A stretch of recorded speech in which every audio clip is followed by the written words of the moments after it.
So the people who tend to have issues here are people who have, for lack of a better term, a really tight ass. A lot of individuals that I see that have pelvic floor dysfunction tend to share similar biomechanical findings. And with those come movement tendencies and patterns of tension that you might be experiencing. So in this video, we're gonna go through a really simple framework to describe what's going on here from a biomechanical perspective. And then we're gonna go through 3 really simple exercises that you can use to begin to oppose some of these tendencies. So without further ado, let's go ahead and jump right in.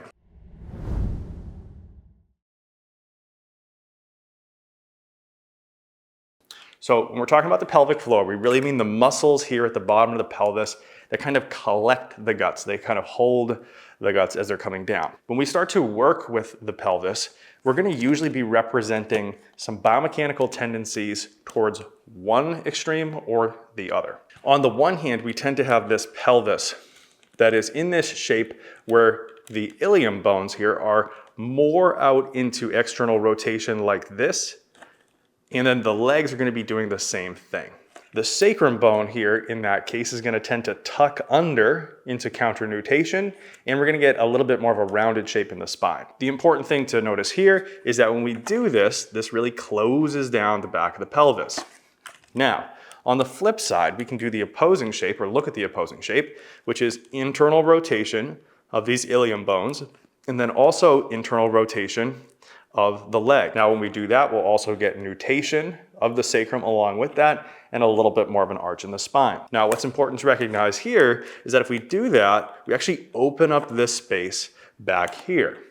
Now, the reason that understanding this is important is because we can think of the effect that each of these tendencies has on the pelvic floor as affecting the front and the back of the pelvic floor in a little bit of a different way. So if we're in this representation here, what's going to happen is we're going to tighten up the back of the pelvic floor, but relatively open up the front of the pelvic floor. Now, this isn't actually always a good thing, because if we have too much tension in the back and all that pressure is getting pushed down towards the front, we can start to have a situation where the muscles in the front are in a compromised position. What we want to be able to do is get nice balanced tension throughout that entire system so that the front half of the pelvic floor and the back half of the pelvic floor are both able to be in a good position and a good level of tension to be able to work with those pressure changes and position changes that involve movement of the guts. So the people who tend to have issues here are people who have, for lack of a better term, a really tight ass. Yeah, people that are kind of walking around with the stick up their butt and are a little bit stressed can tend to be your people who end up getting pelvic floor issues. And it might not just be the stress, but it might actually be that in combination with this sort of positional bias that tends to get this area tight in the first place. So we add this tightness here to some sort of stressful event or stressful life situation, and then next thing we know, we have a lot of tension in the back and we have a compromised position here in the front. So what we need to do for these individuals is we need to promote a position or behavior that's opposite of external rotation into internal rotation. And as you'll see, this opens up that backside of the pelvis a little bit and then helps the leg and ilium move into internal rotation while we get counternutation here. So I know we just said a lot, and I know we said that we're going to keep that simple, but just remember, we have external rotation and internal rotation.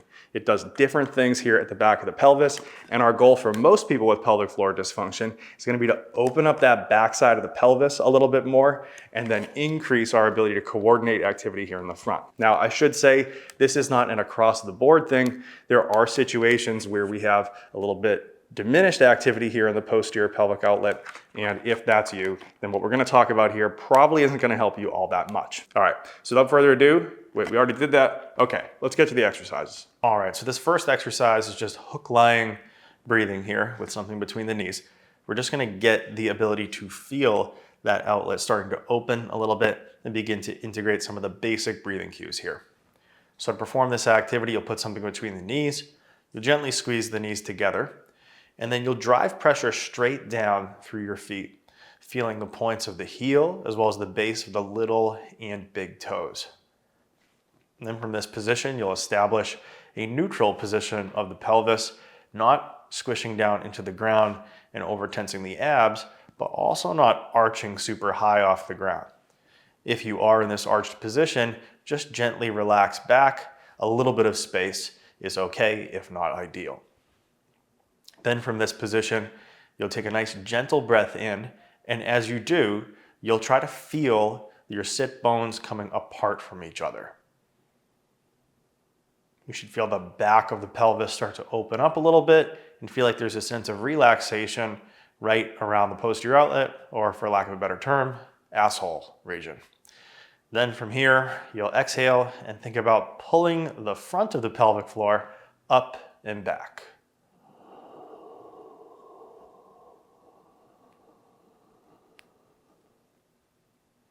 You'll pause for a second and then repeat here, keeping just a little bit of gentle tension in the abdomen on your next inhale and thinking about directing the movement of your guts down and back towards that posterior pelvic outlet. Then from here, you'll exhale once again, feeling your guts pulling up and back.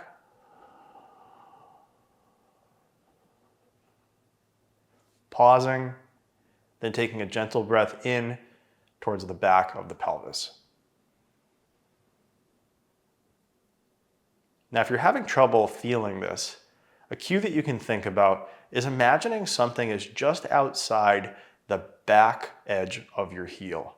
And if you push into that imaginary object slightly, almost thinking like you're turning into a stop of a hockey skate, or to start to turn when you ski, that sort of a feeling, you should start to feel some engagement in the hamstrings, especially towards the inside.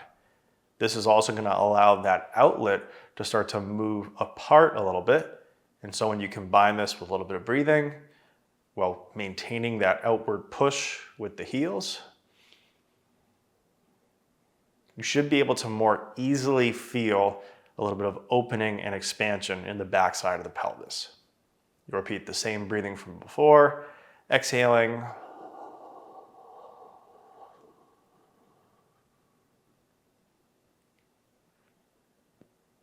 pausing, then inhaling and feeling the back of the pelvis expand.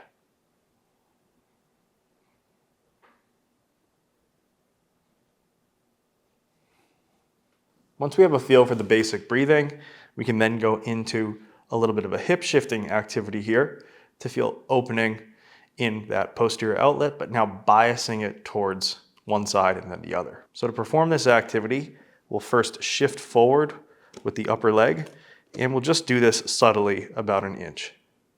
Then from here, we'll push down with the outer heel of the bottom leg, and we should begin to feel that we get some opening in the back side of the pelvis that's closest to the ground. From here, we can take an easy breath in, feeling opening on that side closest to the ground. Then exhale gently, once again, pulling up and in with the front of the pelvic floor. Another useful cue here on exhale to visualize is the two sides of the pelvis coming together and approximating each other towards the midline. Then from here, you'll do another breath in, pressing down that outer heel, feeling the back of that pelvis open slightly on the side closest to the ground. Then exhale once again, tucking the guts up and back.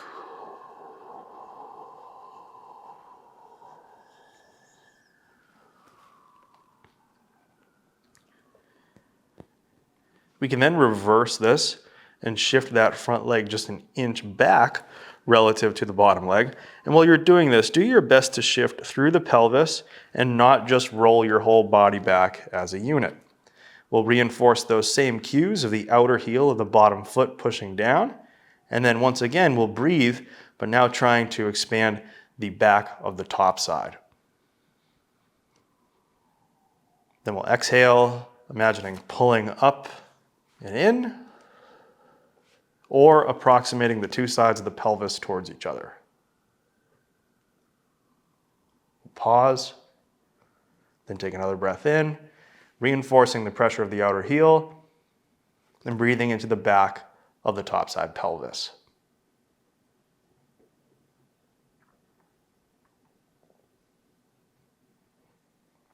We can then repeat this on both sides, doing both a forward and a backward hip shift on either side of the pelvis. Now, as you're doing these activities, you want to note if there are any big differences between the sides. If it was really easy to expand one side of the back of the pelvis, but not the other, it's something that you want to keep track of as you work. I would still recommend you do both sides, but see if those differences start to go away over time. And if they don't, just pay close attention to your technique when you're moving that side back or moving the opposite side forward. Oftentimes you'll be losing that contact with that outer heel, or you'll be using a little bit too much tension on the exhale. There are other issues that come up as well, but those would be what I check on first. All right, let's get to the last exercise here. We begin to integrate some of what we talked about in these first two exercises. All right, so this last activity is a hinge. We're gonna do this in a couple of different ways. First, just to get the feel of the back of the pelvis opening, and then a little bit to teach you how to bias it towards each side. So first and foremost, we wanna understand is that our pelvic position as we do this hinge is gonna affect the activity in the pelvic floor. So we could either do this with a really arched back like this, which could potentially open up the back of the pelvic floor, or just really stretch the hamstrings without opening the pelvic floor. This is something you're probably gonna have to get more by feel. There's no right or wrong per se. Now, we could also do it more neutral, where the back remains pretty flat, or we could even do this with a slight bit of a posterior pelvic tilt, where you're gonna see, yes, the back is flat, but now it's even a bit more rounded than it was a second ago. So you're gonna have to experiment here with those different pelvic positions and see what helps you get that feeling of creating that new shape within your pelvis. But it's gonna be the same cues here. And what I would do is I'd start out neutral to even slightly anterior, if you're that person with that rounded sort of a back usually. But if you're that person with a little bit more of an arched back, then I'd say neutral or even slightly rounded. And regardless of who you are, you're gonna use the cues of thinking about bringing that whole pelvis back and down between the legs. And as you bring it back and down between the legs, what you may feel is a very subtle twisting inwards of the upper leg towards the pelvis. If that's what's happening, you're probably accessing internal rotation.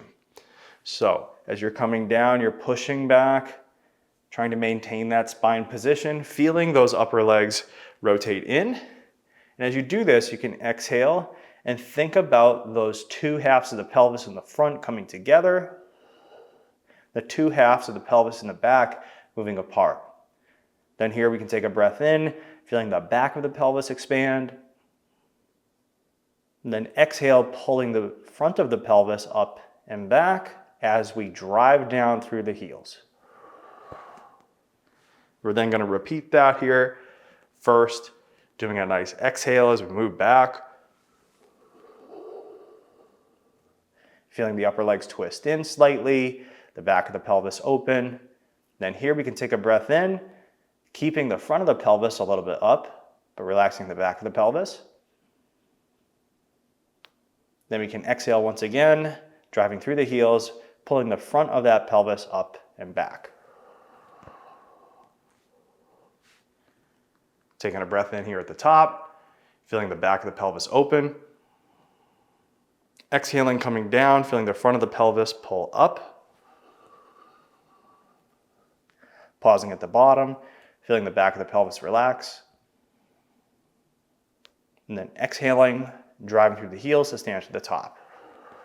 Now, if you're that person who found in the other exercise that you're biased towards one side and the other, one side being a little bit more tight and restricted, then you're gonna wanna bias a bit more internal rotation on that side compared to the other.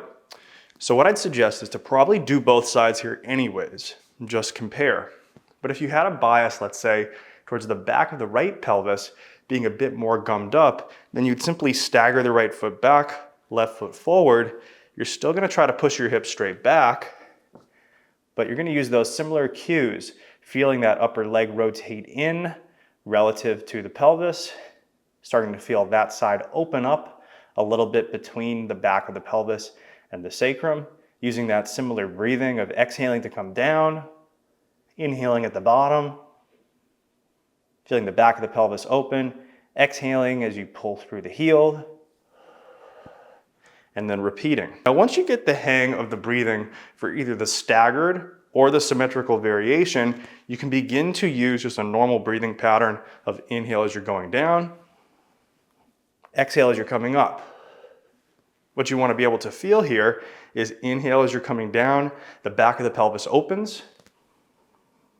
Exhale as you're coming up, the front of the pelvis pulls up and almost feels like it's pulling your guts up and back towards the backside of your lower rib cage. All right, so there you have it. You're going to use these exercises to establish that internal rotation behavior and then scale them up into activities that are upright and in the gym.